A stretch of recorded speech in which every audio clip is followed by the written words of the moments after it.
Hello, welcome to my YouTube channel mister computeristic. हम अपनी CSS की सीरीज़ के लेक्चर नंबर 9 को इस वीडियो में कवर करेंगे, जिसका टाइटल है मार्जिन। तो चलो चलते हैं इस वीडियो की टॉपिक की तरफ। यहाँ पर अब हम मार्जिन को कवर करेंगे। यहाँ पर देखेंगे मार्जिन क्या होते हैं और कैसे इस्तेमाल होते हैं हमारे सीएसएस में। Margin is a space outside of HTML elements or containers. Margin एक स्पेस होती है हमारे एचटीएमएल के कंटेनर या एलिमेंट के आउटसाइड से। वो स्पेस जो हमारे कंटेनर से या एचटीएमएल के एलिमेंट के बाहर से आए वो मार्जिन होता है, और दूसरी स्पेस जो हमारे एचटीएमएल के कंटेनर्स के अंदर से आए उसको हम पैडिंग कहते हैं। तो आइए देखते हैं कि मार्जिन को कैसे इस्तेमाल करते हैं हम सीएसएस में। तो यहाँ पर ये कुछ मार्जिन की प्रॉपर्टीज हैं जिनको हम इस वीडियो में कवर करेंगे। यहाँ पर सबसे जो पहली प्रॉपर्टी है उसका नाम है मार्जिन टॉप। टॉप से मार्जिन को देने के लिए हम इस प्रॉपर्टी को इस्तेमाल करते हैं। और यहाँ पर जो सेकंड नंबर पर प्रॉपर्टी है उसका नाम है मार्जिन लेफ्ट। लेफ्ट से मार्जिन को देने के लिए हम इस प्रॉपर्टी को इस्तेमाल करेंगे।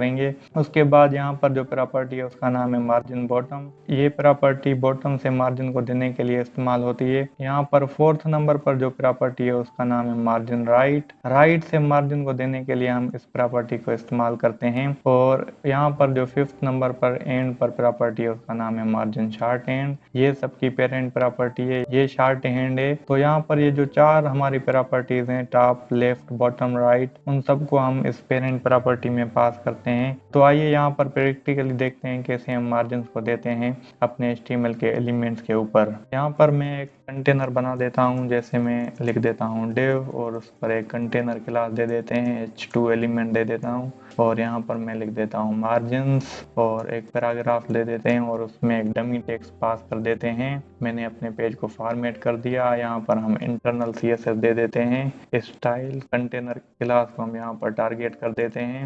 इस कंटेनर क्लास को हमने ऊपर टारगेट किया है। और यहाँ पर थोड़ा सा हम पेडिंग भी इसमें दे देते हैं 30 पिक्सल का। यहाँ पर हम बॉर्डर भी दे देते हैं, जैसे 2 पिक्सल सॉलिड और ब्लू कलर का दे देते हैं। अब यहाँ पर हम मार्जिन को देख लेते हैं। यहाँ पर मार्जिन की जो सबसे पहली प्रॉपर्टी है उसका नाम है मार्जिन टॉप। और इसमें मैं यहाँ पर 40 पिक्सल पास कर देता हूँ। कंट्रोल ऐसे मैंने अपने पेज को सेव किया और यहाँ पर मैं इसको रिलोड करता हूँ। ये देखिए हमारा यहाँ पर कंटेनर आ चुका है और टॉप से 40 पिक्सल का मार्जिन ले रहा है। यहाँ पर अब हमें डिस्प्ले नहीं हो रहा है कि टॉप से मार्जिन आ रहा है या नहीं आ रहा है। मैं इसकी वैल्यू को थोड़ा सा यहाँ पर आपको बढ़ा कर दिखाता हूँ। मैं 60 कर देता हूँ। मैंने पेज को सेव किया। अब जैसे इसको मैं रीलोड करूंगा, हमारा जो कंटेनर है वो टॉप से थोड़ा नीचे आ जाएगा। आप फोकस करेंगे तो आपको नजर आएगा। ये देखिए अब टॉप से ये थोड़ा सा नीचे आ गया है। मैं यहाँ पर आपको डेवलपर टूल ओपन करके इंस्पेक्ट करके आपको दिखाता हूँ कैसे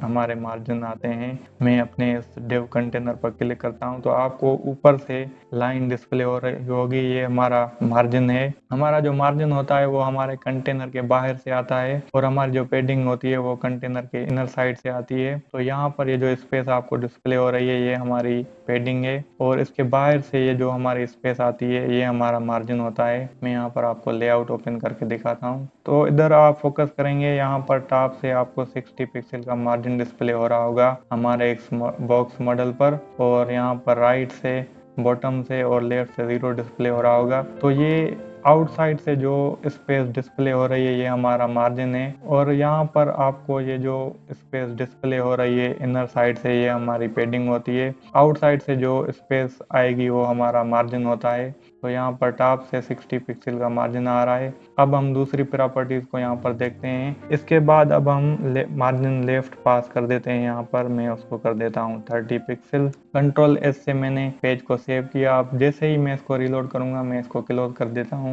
थोड़ा सा जूम कर देते हैं। अब यहाँ पर जैसे ही मैं इसको रिलोड करूंगा यहाँ पर से लेफ्ट साइड से हमारा 30 पिक्सल का मार्जिन आपको डिस्प्ले होगा। ये देखिए यहाँ पर 30 पिक्सल का मार्जिन आ गया है। तो इस तरीके से हम मार्जिन लेफ्ट पास करते हैं। उसके बाद यहाँ पर हम पास करते हैं मार्जिन बॉटम। मैं यहाँ पर इसको कर देता हूँ 50 पिक्सल। कंट्रोल एस से मैंने पेज को सेव किया और यहाँ पर मैं इसको रिलोड करता हूँ। यहाँ पर बॉटम से कोई आपको मार्जिन डिस्प्ले नहीं हो रहा होगा। मैं यहाँ पर आपको इंस्पेक्ट करके दिखाता हूँ। मैं इस पर क्लिक करता हूँ। अब यहाँ पर आपको बॉटम से भी एक लाइन डिस्प्ले हो रही होगी। तो मैं यहाँ पर आपको लेआउट में दिखाता हूँ। तो ये देखिए यहाँ पर लेआउट में मार्जिन बॉटम जो है वो 50 पिक्सल डिस्प्ले हो रहा है। 30 पिक्सल हमारा लेफ्ट का, 60 पिक्सल हमारा टॉप का और यहाँ पर हमने राइट पर कोई मार्जिन नहीं दिया है तो यहाँ पर 0 डिस्प्ले हो रहा है और यहाँ पर से कोई इफेक्ट नहीं आ रही है। लेकिन यहाँ पर हमारा मार्जिन बॉटम डिस्प्ले नहीं हो रहा है, इसलिए यहाँ पर हम एक और कंटेनर पास कर देते हैं। मैं यहाँ पर पास कर देता हूँ और इस पर हम क्लास पास कर देते हैं कंटेनर 1 को हम कर देते हैं कंटेनर 2। मैं यहाँ पर दोनों को क्लोज कर देता हूँ और ऊपर हम इसको कर देते हैं कंटेनर 1।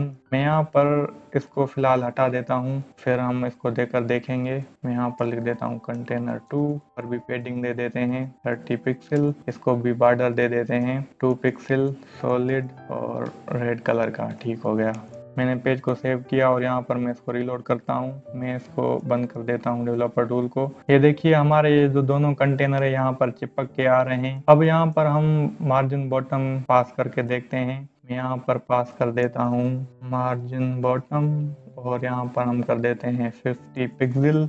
मैं अपने पेज को यहाँ पर रीलोड जैसे ही करूँगा, यहाँ पर हमारा जो दूसरा कंटेनर है रेड कलर वाला वो 50 पिक्सल नीचे आ जाएगा। यहाँ पर ये जो हमारा दूसरा कंटेनर है रेड कलर वाला वो 50 पिक्सल नीचे की तरफ आ गया है। यहाँ पर हमारा जो ब्लू कलर वाला कंटेनर है वो मार्जिन बॉटम 50 पिक्सल ले रहा है। मैं आपको डेवलपर टूल में भी दिखा देता हूँ। मैं इस पर क्लिक करता हूँ और यहाँ पर लेआउट पर आ जाते हैं। ये देखिए 50 पिक्सल यहाँ पर बॉटम से ले रहा है, तो हमारा जो कंटेनर है नीचे वाला रेड वाला वो 50 पिक्सल नीचे की तरफ चला गया है। अब यहाँ पर 4th नंबर प्रॉपर्टी को हम पास कर देते हैं जिसका नाम है मार्जिन राइट और उसमें हम 40 पिक्सल पास कर देते हैं अपनी वैल्यू को। अब यहाँ पर इस कंटेनर पर 40 पिक्सल राइट से मार्जिन आ जाएगा। मैं इसको जैसे ही रीलोड करूंगा आप फोकस करेंगे तो यहाँ पर 40 पिक्सल का राइट से मार्जिन आ जाएगा। ये देखिए यहाँ पर से भी 40 पिक्सल का मार्जिन आ चुका है हमारे कंटेनर पर। मैं यहाँ पर जैसे इसको बढ़ाऊंगा हमारी जो इसकी वैल्यू है वो बढ़ती जाएगी और यहाँ से हमारा जो मार्जिन है वो कंटेन होता जाएगा। मैं यहाँ पर आपको टॉप पर पास करके दिखाता हूँ। ये देखिए जैसे ही इसकी वैल्यू बढ़ रही थी हमारा जो कंटेनर है वो नीचे की तरफ आ रहा था। मैं यहाँ पर लेफ्ट पर भी इसकी वैल्यू बढ़ाकर दिखाता हूँ। ये देखिए अब यहाँ पर लेफ्ट से 84 पिक्सल का मार्जिन आ चुका है। तो इस तरीके से आप मार्जिन को पास कर सकते हैं अपने कंटेनर्स के ऊपर, अपने HTML के एलिमेंट्स के ऊपर। अब यहाँ पर जिस प्रॉपर्टी को देखेंगे उसका नाम है मार्जिन। ये पेरेंट प्रॉपर्टी है। इस प्रॉपर्टी के अंदर हम इन चारों की वैल्यूज को पास करते हैं।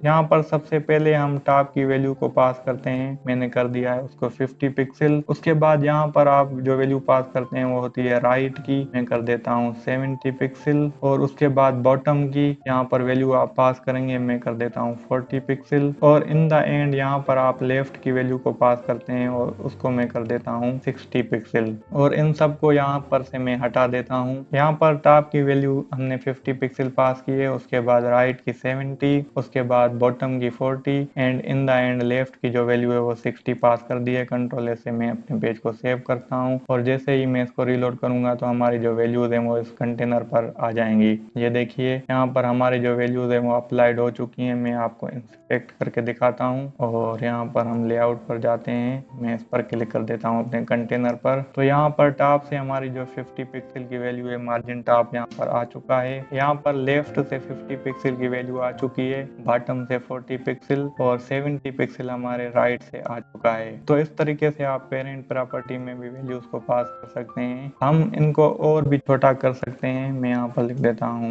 मार्जिन और यहाँ पर हम टॉप और बॉटम से कर देते हैं 50 पिक्सल और राइट और लेफ्ट से कर देते हैं 40 पिक्सल। तो इस तरीके से भी आप पास कर सकते हैं। मैंने ऊपर वाली प्रॉपर्टी को हटा दिया। कंट्रोल एस से मैंने अपने पेज को सेव किया और यहाँ पर इसको रीलोड करते हैं। यहाँ पर टॉप से 50 पिक्सल, बॉटम से 50 पिक्सल, हमारी जो मार्जिन है वो आ गई है हमारे कंटेनर के ऊपर। तो इस तरीके से भी आप पास कर सकते हैं अपनी मार्जिन को। हम और भी इसको सिंप्लीफाई कर सकते हैं। मैं यहाँ पर लिख देता हूँ जैसे 70 पिक्सल और ऊपर वाली प्रॉपर्टी को हम हटा देते हैं। अब यहाँ पर ये जो इसकी वैल्यू है ये टॉप, बॉटम, राइट, लेफ्ट सारों की वैल्यू को कंटेन कर रही है। मैंने यहाँ पर कंट्रोल एस से अपने पेज को सेव किया और यहाँ पर मैं इसको रीलोड करता हूँ तो आप यहाँ पर देखेंगे टॉप से 70 70, लेफ्ट से 70, बॉटम से 70 और राइट से 70 पिक्सल की मार्जिन आ चुकी है। तो हमारी ये जो कंटेनर है वो इक्वल डिस्प्ले हो रही है, यहाँ पर चारों साइडों से इक्वल मार्जिन ले रही है। तो इस तरीके से आप इसको शॉर्ट हैंड में पास कर सकते हैं, एक ही प्रॉपर्टी में चारों तरफों की वैल्यूज को पास कर सकते हैं। आप यहाँ पर ऑटो को भी पास कर सकते हैं, मैं जैसे लिख देता हूँ ऑटो, या आप टोटल को ऑटो कर दें तो वो अपने पेरेंट के हिसाब से वैल्यू लेगी। मैं इसको सेव करता हूँ, ये देखिए अब ये ऑटो से वैल्यू ले रही है मार्जिन की। तो यहाँ पर ऑटो में टॉप से ये 8 ले रही है, बॉटम से भी 8 और लेफ्ट से भी 8, राइट से भी 8 ले रही है। हम टॉप और बॉटम से यहाँ पर 50 पिक्सल कर देते हैं और लेफ्ट और राइट से ऑटो कर देते हैं। ये देखिए यहाँ पर टॉप और बॉटम से 50 और राइट और लेफ्ट से ऑटो इसकी वैल्यू आ चुकी है। अब अगर यहाँ पर हम विड्थ को पास करेंगे, मैंने यहाँ पर विड्थ को पास कर दिया है और लेफ्ट और बॉटम से हमारी जो वैल्यू है उसको ऑटो कर दिया है। अब हमारा जो कंटेनर है वो उसकी जो अलाइनमेंट है वो सेंटर हो जाएगी, क्योंकि वो लेफ्ट और राइट से इक्वल मार्जिन लेगा। कंट्रोल एस से मैंने पेज को सेव किया और यहाँ पर मैंने जैसे इसको रिलोड किया, हमारा जो कंटेनर है वो सेंटर पर आ चुका है, क्योंकि यहाँ पर हमने राइट और लेफ्ट से इसकी जो वैल्यू है वो ऑटो कर दी है। तो वो दोनों साइडों से इक्वल ले रहा है, इसलिए हमारा जो कंटेनर है वो सेंटर पर आ चुका है। तो इस तरीके से आप मार्जिन्स को पास कर सकते हैं CSS में और उनको HTML के एलिमेंट्स पर अप्लाई कर सकते हैं।